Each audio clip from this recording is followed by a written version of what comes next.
Salam guys, ici MHD Pro Max. Tey nag dañu ñëw wax ni ñuy boosté joueur yi sama gars yi. Avant loolu sama gars bu fekkee abonné nga like après nga def vidéo en favori et nga partage sa xarit sama gars yi. Sama gars yi image muy noonu si écran loolu entraînement bi la quoi.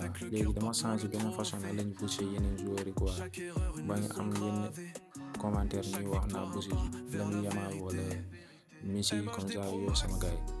Bu fekkee première fois ngay gis vidéo bi ci wàllu eFoot bi la ñu wax yenn information ak ni ñuy boosté joueurs yi sama gars yi léegi dañuy commencé boosté joueurs yi nekk ci image yi sama gars yi.